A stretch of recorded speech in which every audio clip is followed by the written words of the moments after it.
chapter 3, verse 3. Verse 23 po pala, 3:23. Colossians chapter 3, verse 23.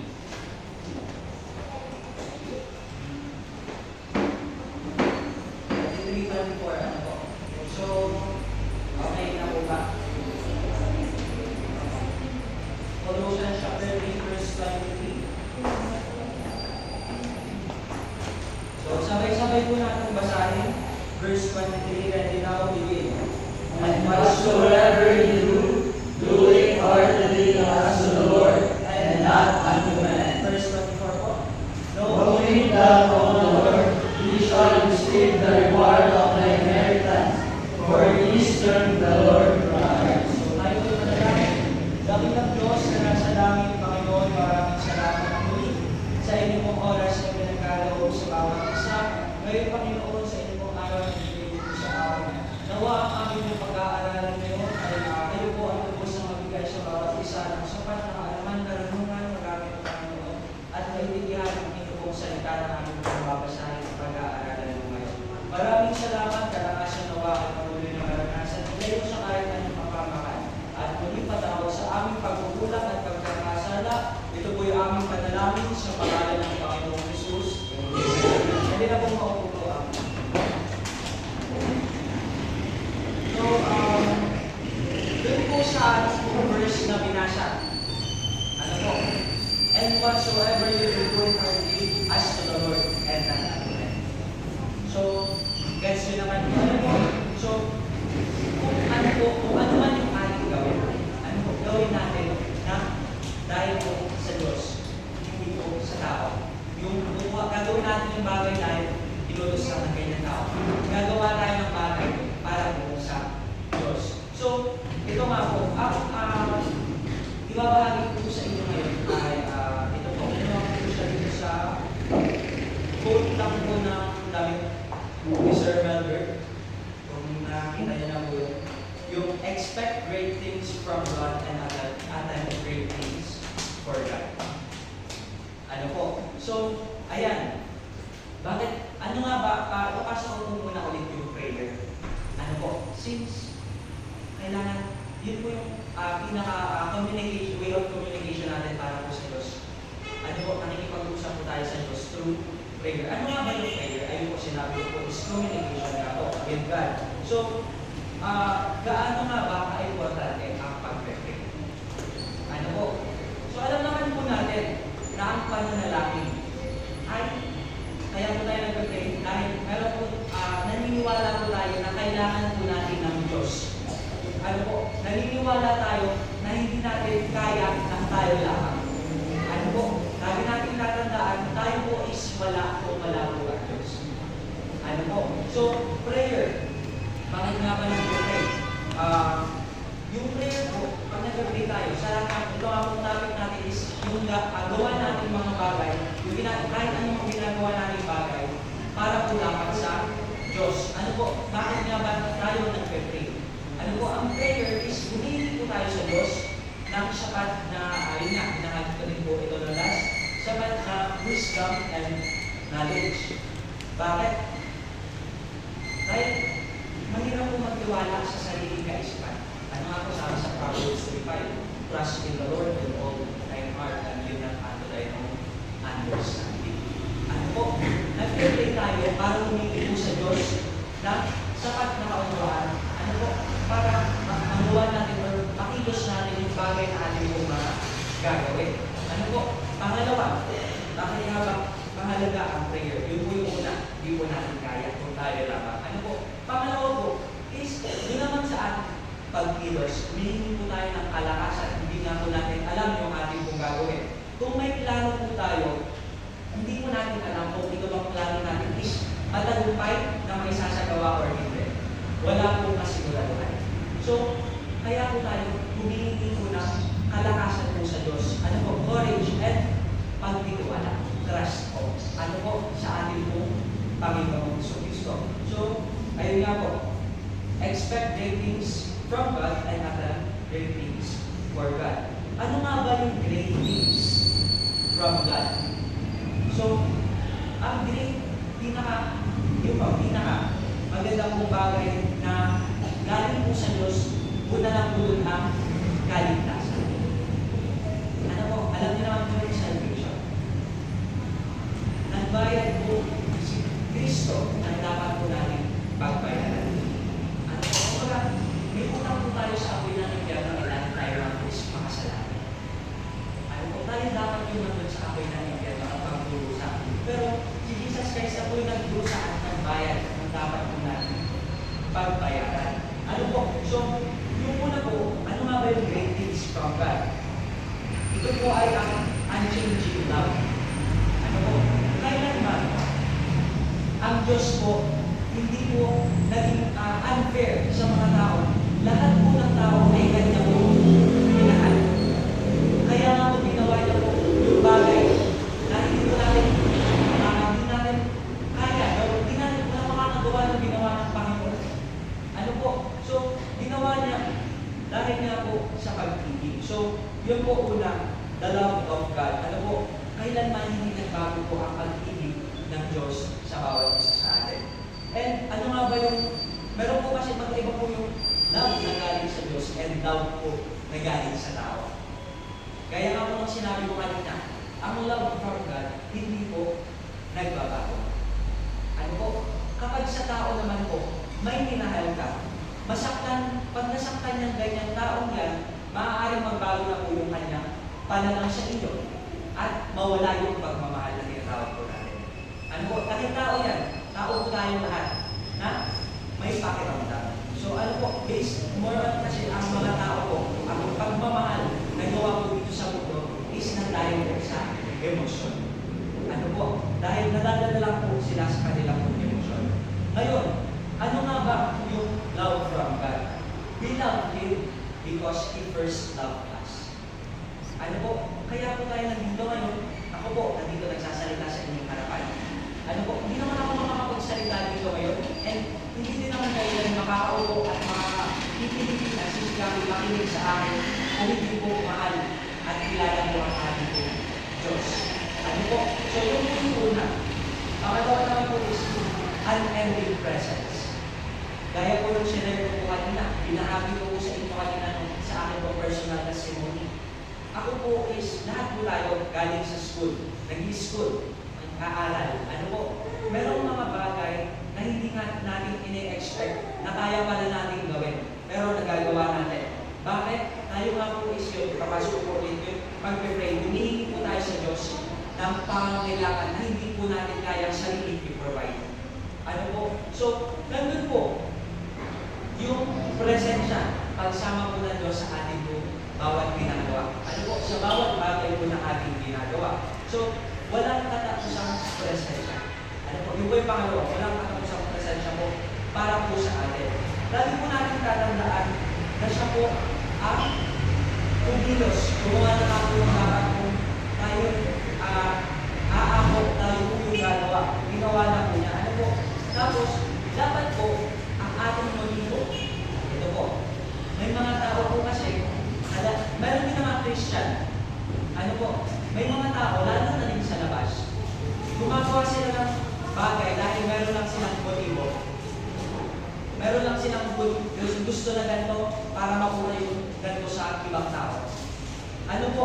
Kumbaga, kumukuha po sila ng pabor po sa tao. Ano po? So, dapat po, ang ating motibo is mag-glorify po natin ang Diyos.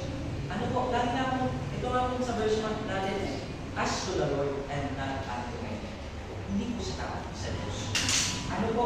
So, our motive must be to glorify Him, and when we stay consistent and don't give up to use. Ano po? And expect great things in prayer. Pumasok po rin tayo sa prayer. Ano po? Yung po yung dapat po natin i-expect. Dahil yung prayer nga po is nakikipag-communicate nga po tayo sa Diyos. At kung alam niyo po yung sinabi ko sa Jeremiah 29:11, ano po? Ano ba sabi? Jeremiah chapter 29 verse 11. Sabi po dito, for I know the thoughts that I think toward you, because of this I am able to give you unexpected.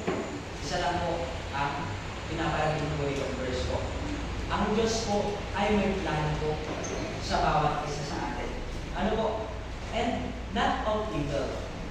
Ano po? Thoughts of peace and not of evil.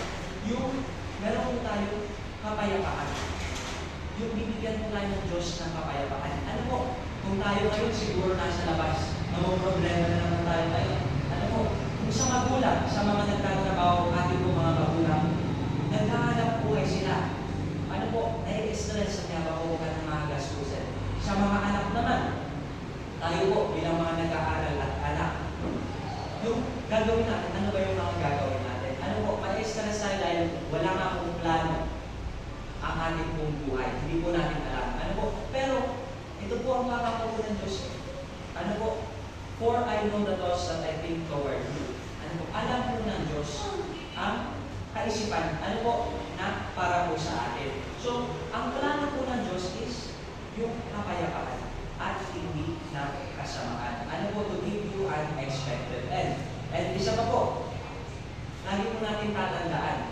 Maniniwala po tayo. Dahil may ginanampalataya tayo, meron tayong pinaniniwala. Ano po? Believe that the God who saved you, yung nagligtas po sa atin. Sa pamagitan po ng prayer, napapakinig po yung ating bawat buhay. Ano po? God, yung sa mga na-attend po ng soul winning, alam niyo po yung soul winning is pag yung nagsashare ka po tayo ng kaligtasan po ng Panginoon. Di ba po? Nagbahagi po ako kahapon sa mga nag-soul winning, mga nagsosoul winning po dito sa simbahan ng aking pong experience about sa prayer. So, pakapyawan ko lang po ulit. Ano po? Tayo nga po is kapag nag-pray, minsan hindi po natin, minsan meron po tayong bigat na binibigay sa tao.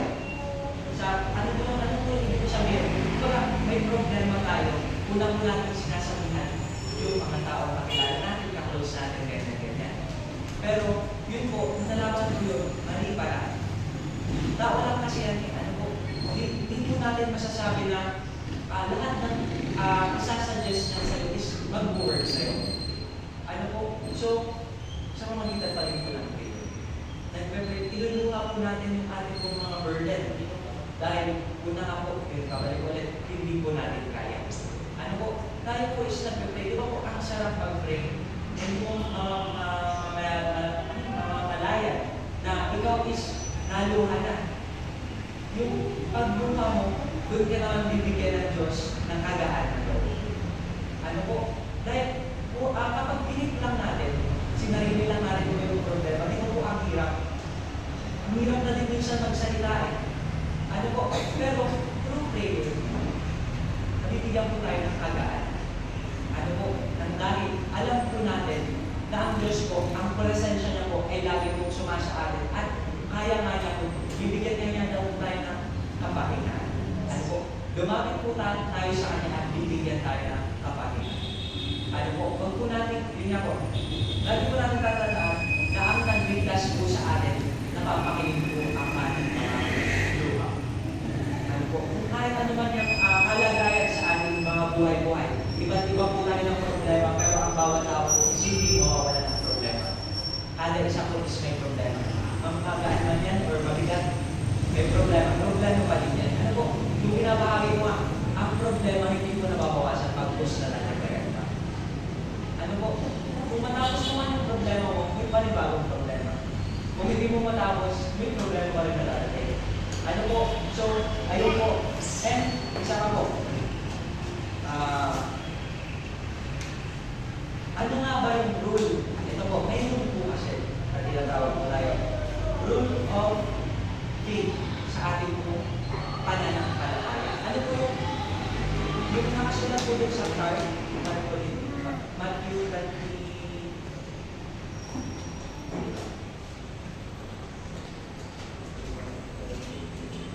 Ito, Matthew 21:22. And all things whatsoever ye shall ask in prayer, believing ye shall receive. Yung preaching din po kanina.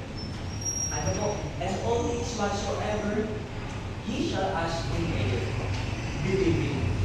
Una pong rule po sa ating pong pananampalataya ay ang paniniwala. Sa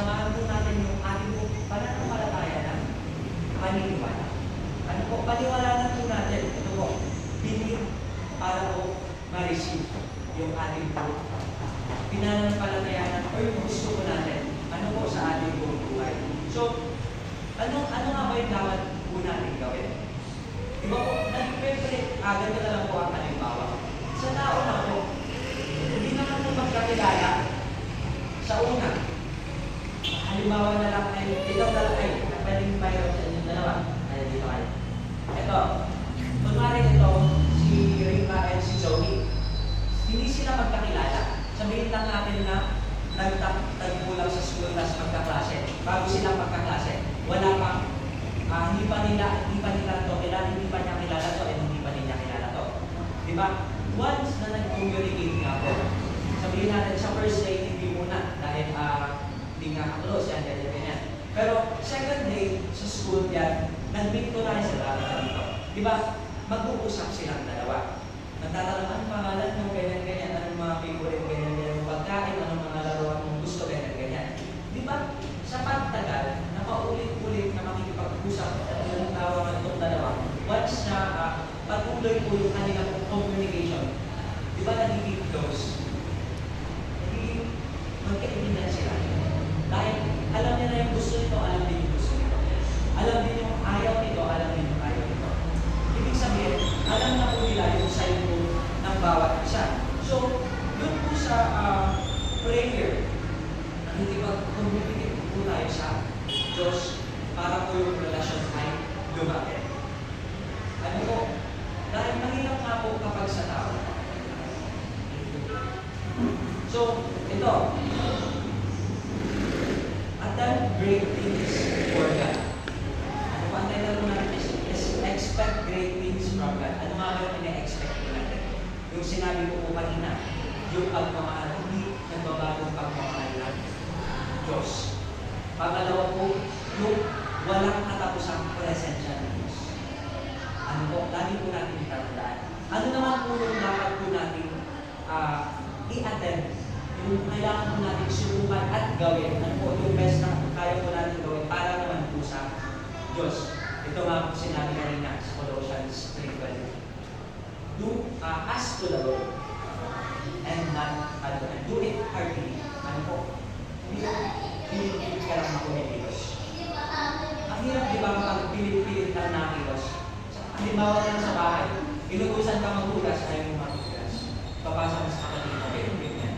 Di ba po, yung ikaw inutusan, bilang may magulang ka na nagtuto sa'yo, ano ba yung dapat natin gawin sa magulang? Di ba ginagalang po natin? Susundin po natin. Ganun din po sa Diyos. Bilang tayo po, gumagawa po tayo ng bagay para hindi po igagalit ng ating mga pinagagawa. So, ano nga ba yung kailangan po natin i-attend? Ano po? Ito po yung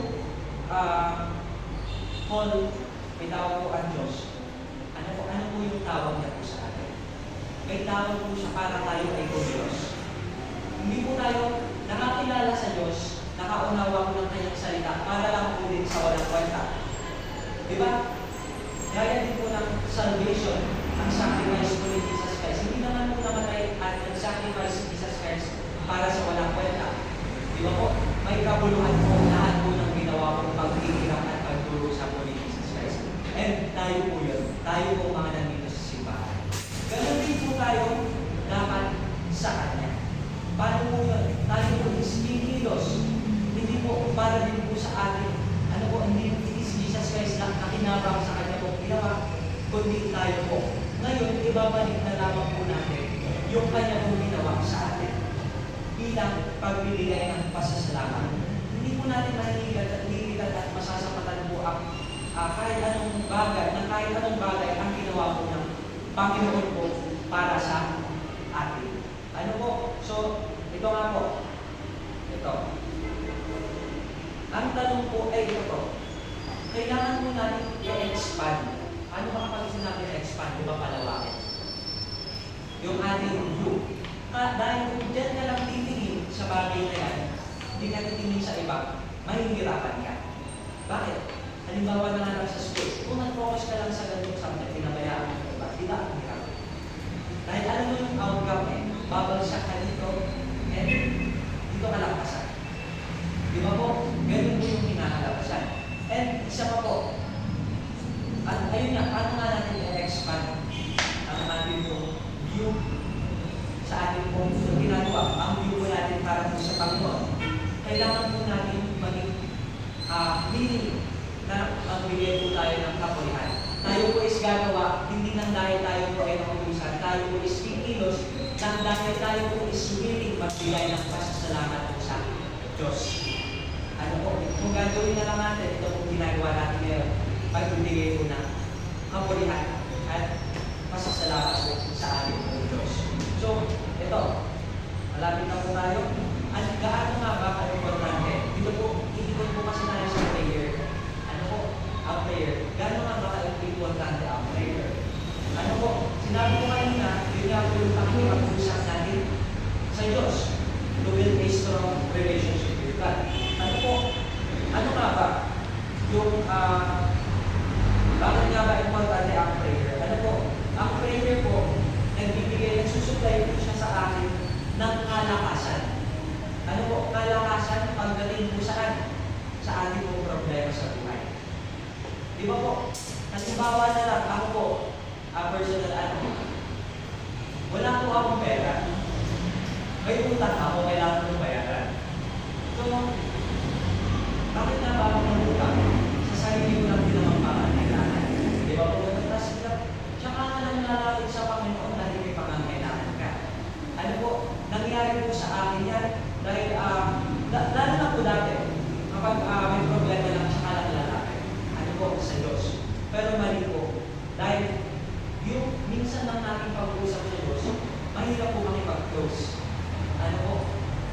Kapag hindi pa po natin ginawa ang pagpananalangin, mawawala po yung relasyon po natin sa Kanya. Ano po? Yung pagkamalapit po natin ng loob sa Diyos po. Ano po? So, ito, prayer, ano po? Prayer supplies strength for our difficulties in life. Ano po? Yun po yun. And without prayer, the more burden you get in life. Ano po? So, kung hindi po tayo nanalangin, lang po natin sa ating sarili yung ating mga kahirapan sa buhay. Mas tayo po yung mas mabibigatan. Ano po? The more burden you get in life. Ano po? Dahil kinig mo lang sa iyong sarili, wala kang inaasahan, wala kang kinakausap para pagdaanan mo at pagdapatan ng iyong burden. Ano? So, ito. Prayers on problems of life. Yung pananalanan po natin, yung pinapanalanan natin yung mga problema natin, kaya po natin ma-overcome.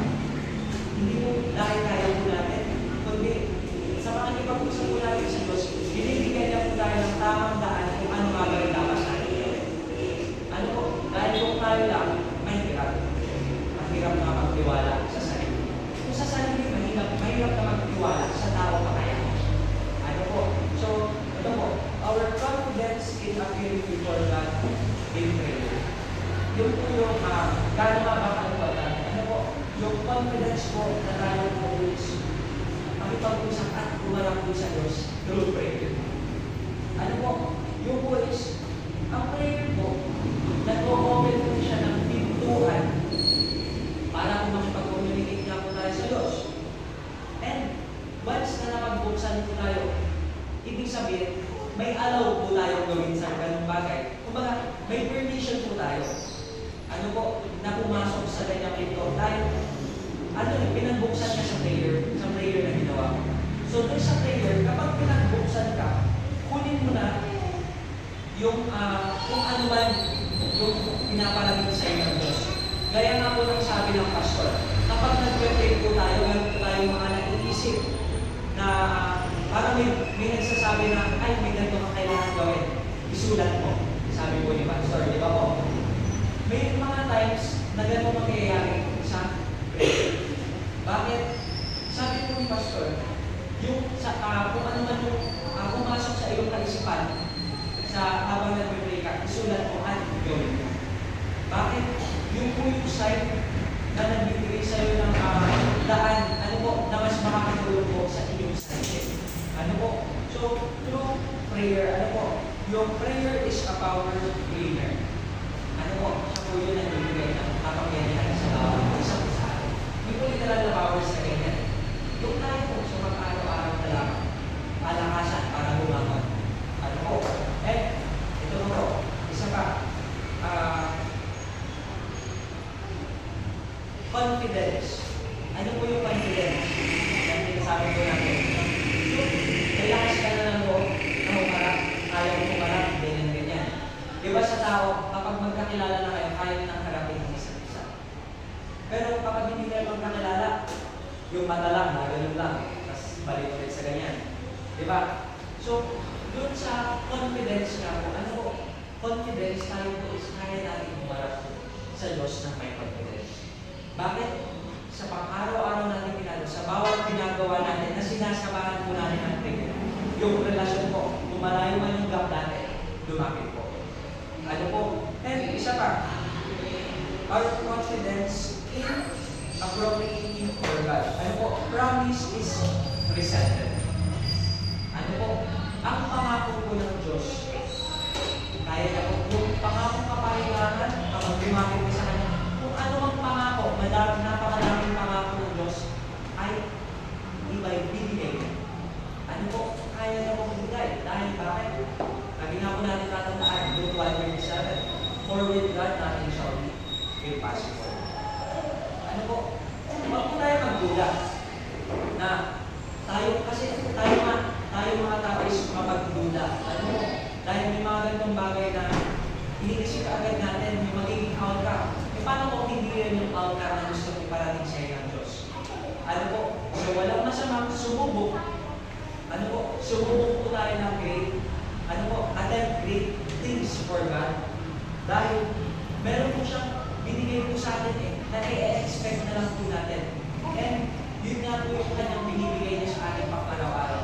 Ang kanyang po pagmamahal at ang walang katapusang presensya po. Ang pagsama na lamang niya po sa atin dito sa gawain ito. Walang dumating na kapahamakan. Tayo po is patuloy pang may kalakasan. Ano po? Ay napaka-galing na ng Panginoon dahil yun na expected na natin yun. Ano po? So, dapat magbigay din tayo sa Panginoon. Ano po? Na kailangan na itatutuwa natin yun. And expect natin yan. Ang ating bubuhay ngayon na hinagamit sa Panginoon. Tayo po is tubos na naging mas masaya kung tayo po is nasa Panginoon na.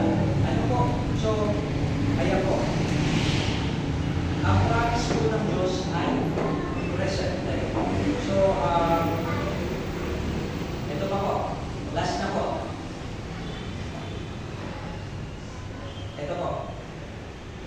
Yung prayer po, sabi nga po kagabi sa prayer meeting, ay nung Friday sa prayer meeting, yung pananampalataya, yung naniniwala tayo sa ating panalangin. Diba? Believing, ye shall receive. Ano po?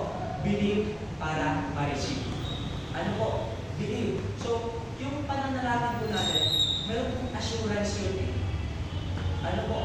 Assurance, when God has made the outcome known. Ano po? Yung binigay na po sa atin ng Diyos, yung kalalabasan. Ano po? Isa, pag-pray po natin yun. At isa pa po, pag nag-pray po dapat tayo, yung submission. Ano po? Sinasabi po natin yung ating sarili. Nagpapakabawa po tayo sa harapan po ng Diyos.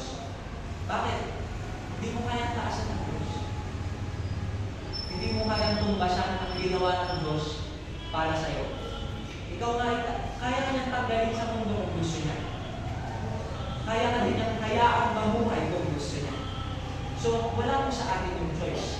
Nasa Diyos po. Pero, dapat sa atin po mismo, maging submissive and believe po tayo na gumawa ng bagay, hindi nang dahil sa tao, kundi sa Diyos. Ano po? So, follow God's direction. Ano po? Yung lahat po ng panalangin na ating pong ginagawa, kung may sinabi at inuto sa iyo ang Diyos, sundin. Ano po? So, tayo po ngayon